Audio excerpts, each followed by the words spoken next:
Mulher, o que é que tu tá fazendo aí? Oxente, o que é que eu tô fazendo? Não vai comer costurando, não? Deixa eu te pôr ignorância. Tu ficou sabendo, chegou essa carta aqui pra mãe, olha. Pra mim, quem mandou? Ai, tô toda Homem, já tá chegando carta nesse inferno. Isso é cobrança. Olha, isso é cobrança. Se for cobrança, não tem condição de pagar, não. Tem R$1.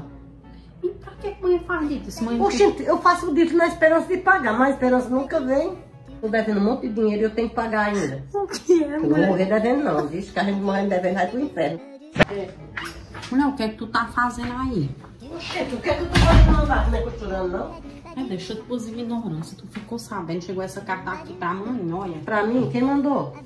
Ai, tô toda Homem, já tá chegando carta nesse inferno. Isso é cobrança. Olha, isso é cobrança. Se for cobrança, não tem condição de pagar, não. Tem R$1. E pra que a mãe faz isso? Mãe, Oxente, eu faço o dito na esperança de pagar, mas a esperança nunca vem.